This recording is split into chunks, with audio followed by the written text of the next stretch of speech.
ठीक है बेटा, अब हम पढ़ने जा रहे हैं सब बेसिक कॉन्सेप्ट ऑफ केमिस्ट्री। क्या बेटा, सब बेसिक कॉन्सेप्ट केमिस्ट्री का क्विक रिवीजन करने जा रहे हैं। फुल वीडियो के लिए आप पीछे चेक करें, वैसे फुली पढ़ाऊंगा इसके अंदर भी, पर थोड़ा फास्ट पढ़ाएंगे बेटा। सबसे पहले होता है मैटर। मैटर क्या होता है बेटा, इसके अंदर कुछ मास और वो स्पेस घिरे। अगली चीज देखो बेटा, उसके तीन फॉर्म होते हैं, क्या, सॉलिड, लिक्विड और गैस। आप पहले 10th में पढ़ के आए हो तो बताने की जरूरत नहीं है, पर फिर भी थोड़ा सा बता देता हूँ बेटा। सॉलिड वो होते हैं जिनके एटम्स के बीच में क्या होता है बेटा, पार्टिकल्स होते हैं, उनके बीच में स्पेस बहुत कम होता है। लिक्विड में थोड़ा ज्यादा होता है और गैस में बहुत ज्यादा गैप होता है, अट्रैक्शन बहुत ज्यादा कम होता है बेटा। सॉलिड की फिक्स वैल्यू वॉल्यूम भी होती है, फिक्स शेप भी होता है। लिक्विड की बेटा वॉल्यूम भी फिक्स होती है पर शेप फिक्स नहीं होता, और गैस का तो बेटा कुछ भी फिक्स नहीं होता। ठीक है, अगला देखो, कंडेंसेशन का मतलब क्या होता है, गैस से लिक्विड बनना। फ्रीजिंग का मतलब लिक्विड से सॉलिड बनना। सब्लिमेशन का मतलब है बेटा जब सीधा सॉलिड से गैस बन जाए, जैसे कपूर।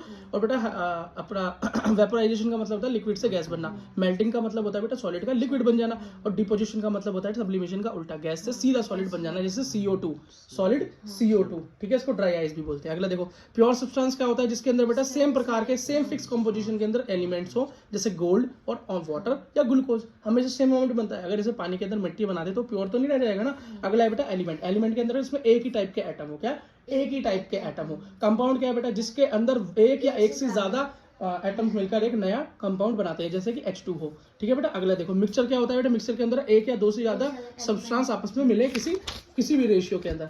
होमोजेनस का मतलब क्या होता है बेटा, जिसमें यूनिफॉर्म कंपोजिशन हो, क्या, हाँ, मतलब पार्टिकल जब मिले तो बेटा इस तरीके से मिल जाए कि उनको अलग करना भी मुश्किल हो, जैसे कि पानी में नमक का घुल जाना या पानी में चीनी का घुल जाना। हेटेरोजेनस कैसा हो बेटा, जिसको इसके अंदर वो यूनिफॉर्मली ना मिले, नॉन यूनिफॉर्म हो। इसका मतलब ऐसा हो कि बेटा उसके अंदर उसको अलग करना बड़ा आसान हो, जैसे कि पानी के अंदर कंकड़ का मिल जाना। ठीक है, तो आप कंकड़ों को आराम से पानी के अंदर से अलग कर सकते हो बेटा छन्ने की सहायता से। फिजिकल प्रॉपर्टीज क्या होती है बेटा, जो कि ऊपर से मेजर की जा सके, देखी जा सके। ठीक है, अगला बेटा क्या होता है, केमिकल प्रॉपर्टीज, जो कि बेटा बिना केमिकल रिएक्शन के मेजर कर पाना बहुत ही मुश्किल है। ठीक है, अगला देखो बेटा, क्वालिटेटिव प्रॉपर्टीज होती है, जो कि बेटा क्वालिटीज की बात करें, जैसे कि मेलिएबिलिटी, डक्टाइलिटी, लस्ट्रल्स, ऑर्डर और ऑर्डर। लेकिन क्वांटिटेटिव का मतलब होता है इसके अंदर बेटा बड़ी क्वांटिटीज हो, जिसको मेजर किया जा सके। ठीक है, अच्छा बेटा, और क्वालिटेटिव के अंदर एक चीज देखना केमिकल प्रॉपर्टीज, क्वांटिटेटिव, क्वालिटेटिव के अंदर एक बात देखना बेटा, easily observable but difficult to measure. बेटा मेजर करना क्वालिटेटिव प्रॉपर्टीज को बहुत मुश्किल होता है, जैसे कि आप बेटा कैसे मेजर कर सकते हो कि ये बहुत ज्यादा अच्छी क्वालिटी की चीज है, तो उसकी क्वालिटी को बेटा मेजर तो नहीं कर सकते। अब बहुत अच्छे को मान लो पेंसिल बहुत अच्छी है, तो उसको मेजर करने का कोई तरीका है कि बहुत अच्छी है, और ये कह सकते हैं कंपेरिजन कर सकते हैं किसी से, भाई कंपेरिजन में ये अच्छी चलती है। ठीक है, अगला देखो, क्वांटिटेटिव प्रॉपर्टीज पे में फोकस ज्यादा करना है बेटा, जैसे कि मास बेटा क्या होता है, वेट, वजन होता है, मास जो कि एक जगह घेरे, मैटर जो कि जगह घेरे, तो बेटा या तो वेट होता है और वो मास होता है। दोनों चीजें हैं तो एक ही, लेकिन बस बेटा दोनों के अंदर ग्रेविटी का अंतर है। कैसे, एक बेटा ग्रेविटी पे डिपेंड करती है और एक ग्रेविटी से फ्री है। जैसे कौन, वेट बेटा ग्रेविटी पे डिपेंड करता है, इसलिए उसकी SI यूनिट न्यूटन होती है। क्या होती है, न्यूटन होती है। क्यों, हाँ बेटा, क्योंकि जब वेट इसलिए तो वैरी करता है, जहाँ पर ग्रेविटी कम या ज्यादा होगी वहाँ पे वेट क्या होगा बेटा, घटता बढ़ता रहेगा। 10th क्लास में हमने पढ़ा था कि बेटा ग्रेविटी कम होने की वजह से चांद पर वेट क्या हो जाता है, किसी भी चीज का 1/6 रह जाता है। अगर कोई यहाँ पर 100 किलो है तो वहां पर सिर्फ 60 ग्राम रह जाएगी। अगला देखो बेटा, 60 ग्राम नहीं, 600 ग्राम। अगला देखो, हाँ, मास 6 ग्राम ही रहेगी बेटा, सॉरी 10 ग्राम बोल रहा हूँ, 1 किलो। मास होता है बेटा जो कभी भी चेंज नहीं होता, वो कांस्टेंट रहता है। और बेटा इसी का बेटा क्या है, SI यूनिट किलोग्राम है। अगर बेटा किसी का मास यहाँ पर 1 किलो है तो चांद पे भी 1 किलो ही होगा, लेकिन जो वेट होगा वो बदल जाएगा। टेम्परेचर बेटा क्या होता है, केल्विन में होता है, सेल्सियस में होता है, फ़ारेनहाइट में होता है। सेल्सियस से बेटा केल्विन में बदलने के लिए क्या करते हैं हम, 273 से प्लस कर देते हैं, और केल्विन में हो तो 273 माइनस कर दो तो सेल्सियस निकल आएगा। लेकिन बेटा अगर फ़ारेनहाइट में निकालना हो तो बेटा उसका फॉर्मूला होता है 9/5 × C प्लस में 32 बेटा, ये फॉर्मूला होता है। अगला कहता है लॉ ऑफ केमिकल कंपोजिशन का मतलब क्या है, कि बेटा केमिकल कंपोजिशन का लॉ ये कहता है कि हमेशा इसके अंदर कंजर्वेशन ऑफ मास, मतलब मास ना तो बनाया जा सकता है और ना ही डिस्ट्रॉय किया जा सकता है। ठीक है, डेफिनेट प्रोपोर्शन का मतलब क्या है, कोई भी चीज कंपाउंड बनाने के लिए हमेशा बेटा एग्जैक्ट प्रोपोर्शन में ही चीजें मिलाई जा सकती हैं, तभी वो बेटा कंपाउंड एग्जैक्ट बन पाएगा। जैसे कि वाटर को बनाने के लिए H2O ही हमें चाहिए होता है, 2 हाइड्रोजन 1 ऑक्सीजन से मिलकर ही बनेगा। कुछ और रेशियो में डालूंगा तो वो चीज प्राप्त नहीं होगी बेटा। इसी के चक्कर में आपको कोका कोला का स्वाद हमेशा एक जैसा मिलता है, चाहे आप यहाँ रहो, चाहे अंडमान निकोबार चले जाओ, चाहे इंग्लैंड चले जाओ। क्यों बेटा, उसे बनाने में यूज की गई कॉम्पोजिशन हमेशा सेम रहती है। लॉ ऑफ मल्टीपल प्रोपोर्शन क्या कहता है बेटा, लॉ ऑफ मल्टीपल प्रोपोर्शन ये कहता है जिसके अंदर बेटा 2 चीजें या 2 से अधिक चीजें मिलकर कोई नया कंपाउंड बना रही हो, लेकिन उसके अंदर एक तो बेटा सेम रहे, रेशियो सेम रहे, लेकिन दूसरा चेंज होता है। तो कोई बात नहीं, अगर वो चेंज भी हो रहा है तो वो हमेशा बेटा एक सिंपल रेशियो में ही चेंज होगा। जैसे कि यहाँ पर क्या था, H2O बनाने के लिए हाफ वाटर मॉलिक्यूल लिया, तो बेटा H2O क्या हुआ 2 ग्राम, क्योंकि H का अब 2 × 1 होता है इसका एटॉमिक नंबर, और बेटा यहाँ और उसका वेट भी 1 होता है, और वाटर का याद करें तो इसका एटॉमिक नंबर 8 होता है और इसका वेट होता है 16, तो क्या हो गया हाफ 16, मतलब इसका अगर डबल करते हैं O2 ले लिया हमने, क्या ले लिया O2 ले लिया, तो 16 का हो गया 32, और लेकिन हाइड्रोजन को हमने छेड़ा नहीं, तो 2 ग्राम का 2 ग्राम, तो 16 से 32 यहाँ पर निकल गया 18 ग्राम, और यहाँ पर निकल गया 34, दोनों को प्लस करोगे तो, और जब दोनों को सामने रखा मैंने तो बेटा क्या निकला 16 और 32 से हमने क्या किया, तो सिंपल रेशियो निकला। गे-लुसेक लॉ ऑफ गैसियस वॉल्यूम, तो बेटा गे-लुसेक ने क्या बोला गैसेस के बारे में, उसने बोला कि बेटा एसटीपी मतलब सिंपल रेशियो होगा, अगर simple same condition room temperature होगा ना, same temperature same pressure same conditions के अंदर, ठीक है, एसटीपी बेटा इसे बोलते हैं क्या बोलते हैं, सिमिलर टेम्परेचर एंड प्रेशर के ऊपर बेटा कोई भी गैस हो, दुनिया की कोई भी गैस हो, वो सेम वॉल्यूम दिखाएगी। 1 किलो ऑक्सीजन होगा किसी से एसटीपी पे, तो 1 किलो ही बेटा कार्बन डाइऑक्साइड होगा। अगला देखो एवोगैड्रो क्या बोलते हैं भैया, एवोगैड्रो कहते हैं equal volume of gases at the same temperature और प्रेशर, कितने अमाउंट उसके अंदर कंटेन होते हैं मॉलिक्यूल्स। हाँ, तो उन्होंने बोला बेटा एक एसटीपी पे जब उसने देखा इस कंडीशन पे गे-लुसेक के लॉ पे जब उसने देखा कि भैया नॉर्मल जो हमारी वॉल्यूम के ऊपर जो सेम एसटीपी पे हमने मान लो 1 किलो गैस ले ली, 1 किलो ऑक्सीजन ले ली, 1 किलो दूसरी कोई ऑर्गन गैस ले ली, है ना, तो बेटा इसने बोला कि जो उसके अंदर नंबर ऑफ मॉलिक्यूल्स गिने, गैस के नंबर ऑफ मॉलिक्यूल गिने, तो वो कितने निकल गए, वो निकल गए 6.022 उनको 10⁻23, और आप आगे जाके देखोगे यही नंबर ऑफ मोल के बराबर हो गए। कितने मॉलिक्यूल्स मिलकर, इतने मॉलिक्यूल्स मिलकर एसटीपी पे होते हैं, मतलब नॉर्मल टेम्परेचर प्रेशर पे, तो यही बेटा हमारा मॉलिक्यूल नंबर मतलब मोल नंबर में कन्वर्ट हो गया। डॉल्टन की एटॉमिक थ्योरी क्या कहती है, डॉल्टन की एटॉमिक थ्योरी कहती है बेटा जो भी मैटर होता है वो इनडिविजिबल एटम से बनता है, एटम दिखाई नहीं देता, बहुत छोटा होता है एटम को बेटा, ये इनडिविजिबल भी है, मतलब इनडिविजिबल का इनविजिबल से मेरा मतलब है माइक्रोस्कोप से देख सकते हो पर आंखों से नहीं देख सकते, इनडिविजिबल से मेरा मतलब है कि उसको तोड़ा नहीं जा सकता, एटम को और ज्यादा तोड़ा नहीं जा सकता। ये कहता है कि भैया जो भी एलिमेंट है क्या है, सेम एलिमेंट होंगे, जैसे मान लो यहाँ सोना है अगली तरफ भी सोना है, तो दोनों के एटम क्या होंगे, सेम होंगे, और डिफरेंट के बेटा डिफरेंट होते हैं, है ना। अच्छा एक चीज और देखो बेटा, हाँ, और इसने बोला बेटा chemical reaction involve, chemical reactions होती है, कोई चीज से एक चीज बनती है, हम 10th के अंदर केमिकल रिएक्शंस पढ़ के हैं, तो वहां पर बेटा असलियत में कौन पार्टिसिपेट कर रहा होता है, एटम्स ही पार्टिसिपेट कर रहे होते हैं। NaCl वाला देख लेना आप, सोडियम एक इलेक्ट्रॉन खोता है और Cl एक इलेक्ट्रॉन ले लेता है। मॉडर्न एटॉमिक थ्योरी क्या कहती है, मॉडर्न एटॉमिक थ्योरी के अंदर बेटा 9 चीजें आती हैं, क्या आती हैं, क्योंकि बेटा मॉडर्न एटॉमिक थ्योरी के अंदर नई चीजें क्यों आ गई, क्यों बेटा एटम के अलावा भी नई चीजें मिल गई, सब एटॉमिक पार्टिकल्स मिल गए, क्या मिल गए, इलेक्ट्रॉन तो था ही, पहले प्रोटॉन और न्यूट्रॉन की खोज भी हो चुकी थी, उनके बीच के रिलेशन की बात भी हो चुकी थी। जब ये सारी चीजें हमें पता चली तो एक और नई चीज आई, आइसोटोप और आइसोबार्स। आइसोटोप को कौन होते हैं बेटा, जिसका एटॉमिक नंबर सेम होता है आइसोटोप का, लेकिन एटॉमिक मास डिफरेंट होता है। ऐसी बेटा आइसोबार कौन होता है, जिसका एटॉमिक मास सेम होता है लेकिन नंबर बेटा डिफरेंट होता है। एक याद कर लो, दूसरा अपने आप याद हो जाएगा। याद रखना बेटा एटॉमिक मास जो होता है वो ऊपर लिखा जाता है, कहाँ ऊपर लिखा जाता है, और एटॉमिक नंबर नीचे। तो देखो यहाँ पर क्या दिख रखा है, एटॉमिक नंबर सेम है पर वेट अलग अलग है। तो आइसोटोप आइसोबार में क्या होगा बेटा, वेट ऊपर क्या होगा, आइसोबार में सेम होगा, नीचे नंबर अलग अलग होगा, ठीक है। कार्बन 12, कार्बन 12 को बेटा हम चीज का क्या लेते हैं, मेन बिंदु लेते हैं, अपनी पूरी की पूरी केमिस्ट्री यहीं पे इन्वॉल्व होती है, यहीं पर इवॉल्व होती है, ठीक है। अच्छा बेटा एक चीज और देखो, हाँ बेटा पहले तो इस कार्बन से पहले आइसोटोप आइसोबार से पहले हाइड्रोजन को बेटा क्या लिया जाता था, आइडल माना जाता था, लेकिन अब कार्बन 12 को, कार्बन 12 आइसोटोप को माना जाता है। और बेटा एक कार्बन 12 आइसोटोप का वेट क्या होता है, उसका बेटा वेट होता है 1 AMU में नापा जाता है, क्या AMU में माना जाता है, ठीक है। और एटॉमिक मास यूनिट और उसका वेट होता है 1.6 × 10⁻24 ग्राम। बात समझ में आ गई, इसको बेटा याद रखना, ये क्वेश्चन करते हुए यूज होता है, ठीक है। अच्छा बेटा अगला देखो, फॉर्मूला मास क्या है और मोलिकुलर मास क्या है। बेटा मोलिकुलर मास तो तुम पहले से निकालते हुए आए हो हमेशा से। मोलिकुलर मास का सीधा सीधा सा मतलब होता है बेटा जब आप हाँ सम कर देते हो एटॉमिक मासेस का। मानो जैसे इसके अंदर एटॉमिक मासेस होगा किसी का, मैं एग्जांपल ले लेता हूँ H2O, तो H2O के अंदर तुम क्या ले सकते हो, H होता है 1, 2 × 1 हो गया, 2 है, और प्लस ऑक्सीजन का क्या होता है 8 दूनी 16, तो क्या हो गया 2 एकम 2, या पेंसिल तो चल ही नहीं रही यार, 2 एकम 2 प्लस 16 ये हो गई बेटा 18। ये पेंसिल कैसी दे दी यार, ये तो चल ही नहीं रही, कोई बात नहीं, चलो बेटा समझ गए बच्चे। और बेटा फॉर्मूला मास क्या होता है, जिसके अंदर सिर्फ ये पता चले, सिर्फ फॉर्मूला दिखाया जाए कि कौन सा एटम कितना कितना है, जैसे C6H12O6, ये बेटा किसका फॉर्मूला हुआ, ये फॉर्मूला हुआ ग्लूकोज का। तो उसके अंदर क्या दिखा रखा है, फॉर्मूला मास के फॉर्मूला क्या दिखा रखा है इसके अंदर कि बेटा C6 है, H12 है और O6 है, ठीक है। सेम कार्बन का दिखाई दे रहा है, कार्बन में भी यही करके आए थे हम। अच्छा बेटा लेकिन उसके अंदर हम कैलकुलेट करते हैं किसमें, इंपेरिकल फॉर्मूला ही बोलते हैं, मॉलिक्यूलर फॉर्मूले को हम बेटा इंपेरिकल फॉर्मूला बोलते हैं। अगला देखो मोल कॉन्सेप्ट क्या है भाई, मोल कॉन्सेप्ट कुछ भी नहीं है, ये सीधी सी बात है कि बेटा एक मोल जो हाँ, एक मोल कितने किसके बराबर होता है? 6.022 × 10⁻23। ये बेटा एवोगैड्रो नंबर था। इस एवोगैड्रो नंबर के बराबर मतलब कितने, इतने मॉलिक्यूल ऑफ गैसेस थे ना एसटीपी पे, तो इतने मॉलिक्यूल ऑफ गैसेस बेटा मिलकर बनाते हैं 1 मोल। जैसे 12 केले बनाते हैं 1 दर्जन। क्यों बेटा? कैलकुलेशंस को इजी करने के लिए। समझ गए? हाँ, अच्छा देखो अगला देखो बेटा, इसी को एवोगैड्रो नंबर Na के बराबर लिखा गया।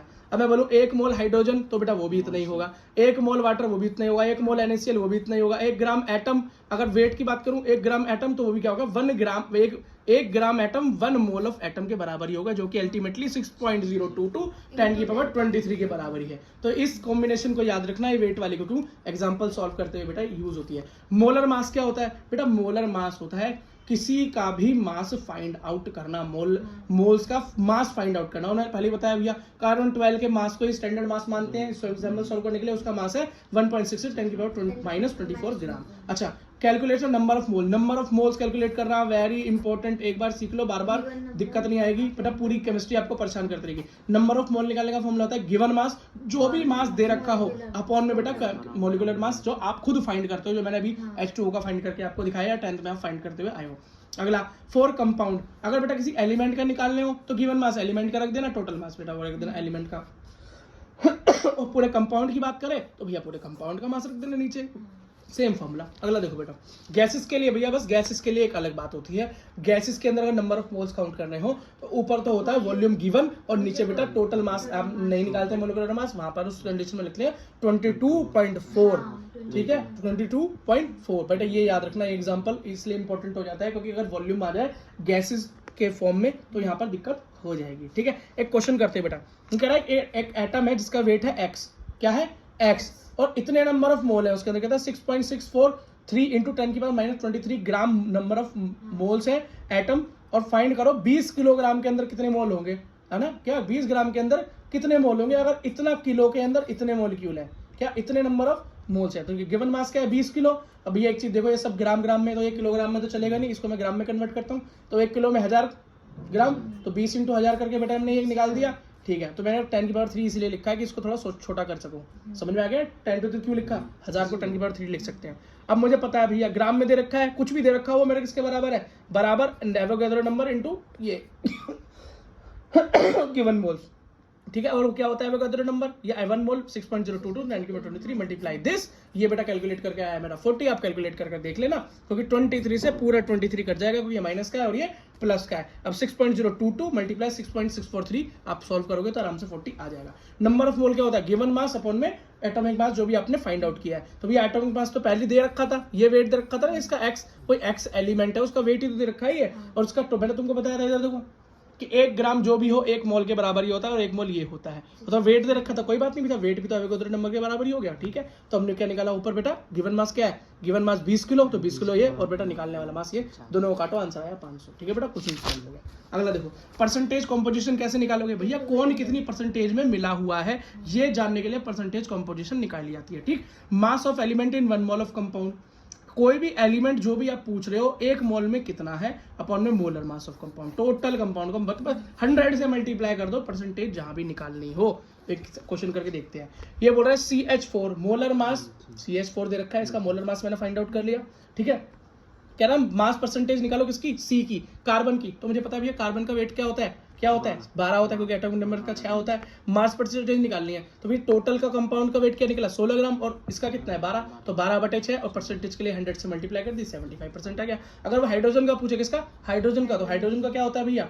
H4 है, तो हाइड्रोजन का होता है 1, और 1 × 4 हो गया 4 ही हुआ इसका weight, total weight 16 multiply 100 equal to 25%। बेटा हो गया।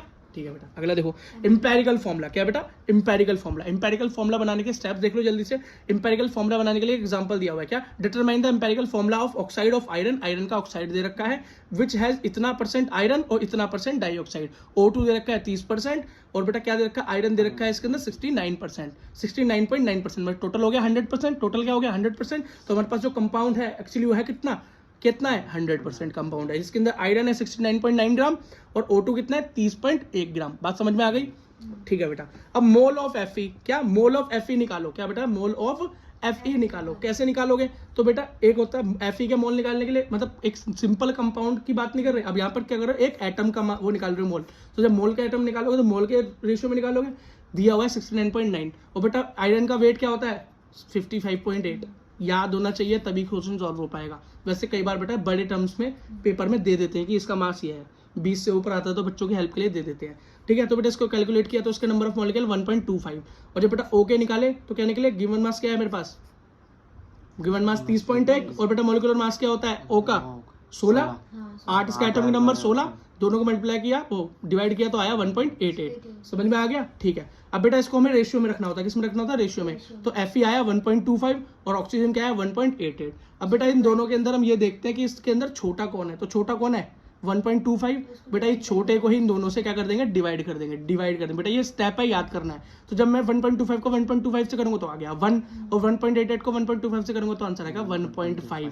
बेटा अगर यहाँ पर सिंपल रेशियो आ जाता, मतलब 1:2 आ जाता, 3 आ जाता, 4 आ जाता, ठीक है, या 1 ही आ जाता, लेकिन पॉइंट में नहीं आता, तो काम मेरा यहीं पे खत्म था, इंपेरिकल फॉर्मूला बन जाता F1 और O2 या जो भी निकल के आता। लेकिन यहाँ पर क्या है, डेसिमल में आया, तो हम इस फ्रैक्शन को कंप्लीट करने के लिए किसी एक छोटे से छोटे नंबर से मल्टीप्लाई करेंगे ताकि ये बेटा क्या हो जाए, डेसिमल हट जाए। तो 2 ही एक ऐसा नंबर है, 1 से करूंगा तो होगा नहीं, 2 से करती होगा 1.53 बन जाएगा, तो हो गया 2:3। तो बेटा इसका आंसर हो गया F2O3, F2O3, ये हो गया बेटा इसका एम्पेरिकल फॉर्मूला। इंपॉर्टेंट क्वेश्चन है बेटा सीबीएसई के लिहाज से। अगला देखो बेटा, कई बार बेटा ये भी पूछ लेता है कि इंपेरिकल फॉर्मूला दे रखा होता है और बेटा मास में बोलता है मोलिकुलर मास निकालो, तो आराम से निकाल लोगे यार।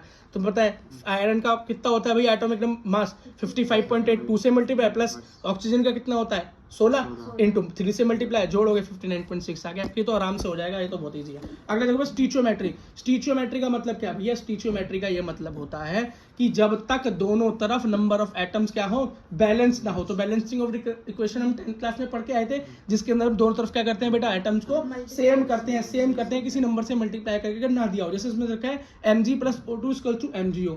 इधर देखो Mg क्या है, सिंगल, इधर भी Mg सिंगल, कोई दिक्कत नहीं, पर यहाँ O2 है और यहाँ पर क्या O सिंगल है, ऑक्सीजन सिंगल है, काम नहीं चलेगा, दोनों तरफ बैलेंस करना पड़ेगा। इसलिए बेटा Mg की मैंने 2 से मल्टीप्लाई की, ठीक, Mg की मैंने क्या की 2 से मल्टीप्लाई की, क्योंकि मैंने बेटे ऑक्सीजन को 2 बनाने के लिए यहाँ 2 से मल्टीप्लाई कर दी, लेकिन इस ऑक्सीजन को 2 बनाने के चक्कर में मेरा मैग्नीशियम भी 2 हो गया, तो इसलिए मैंने यहाँ भी 2 से मल्टीप्लाई कर दी। अब बेटा मैग्नीशियम भी 2 तो यहाँ भी 2, ऑक्सीजन तो यहाँ भी 2। और बेटा याद रखना मल्टीप्लिकेशन सामने ही होती है, ऐसा मत जोड़ देना, अच्छा जी यहाँ O है तो मैं Mg के नीचे 2 लगा देता हूँ, ऐसा कभी नहीं होता। जो 10th में पढ़ते हैं वो ये बात जानते हैं। लिमिटिंग रिएजेंट क्या होता है बेटा, लिमिटिंग रिएजेंट वो होता है जो कि किसी भी इक्वेशन के अंदर खत्म हो जाए, क्या हो जाए, रिएक्शन करते करते खत्म हो जाए, वही बेटा लिमिटिंग रिएजेंट है, जो पहले खत्म हो जाए। मान लो A + B 2 रिएक्टेंट थे जिससे कि C बना, A + B से क्या बना, C बना। अगर बेटा ये समझ लो कि जरूरत तो थी कि किसी भी रिएक्शन को कंप्लीट करने के लिए, इसको C बनाने के लिए B चाहिए था 10 ग्राम, और A चाहिए था 10 ग्राम और B चाहिए था 20 ग्राम, लेकिन मेरे को कितना मिला, मुझे A तो मिल गया 12 ग्राम और लेकिन B कितना मिल गया 15 ग्राम। कितना मिल गया 15 ग्राम। तो देखो A तो मुझे चाहिए था 10, मिल गया 12, तो ये तो कभी दिक्कत आने वाली नहीं, लेकिन B चाहिए था 20 और मिला 15, तो कौन कम हुआ, हाँ तो बेटा 20 के अंदर लिमिटिंग रिएजेंट हुआ, क्योंकि वो जल्दी खत्म हो जाएगा। अगले क्वेश्चन देख लो, A + B से C बनना था, चाहिए था A 10 ग्राम और B चाहिए था 20 ग्राम। अब यह A दे दिया 8 ग्राम और यहाँ दिया B 20 ग्राम, तो यहाँ तो 20 ग्राम काम चल गया, लेकिन यहाँ पे A चाहिए था 10 ग्राम, मिला 8 ग्राम, तो A इसके अंदर लिमिटिंग रिएजेंट हो जाएगा। बेटा क्वेश्चंस के लिए पिछली वीडियोस देखना अगर और ज्यादा समझना चाहते हो तो, ठीक है। एक और चीज देखो बेटा, रिएक्शंस इन सॉल्यूशन। बेटा सॉल्यूशन के अंदर समझ लो, सॉल्यूशन बनता है सोल्यूट और सॉल्वेंट से।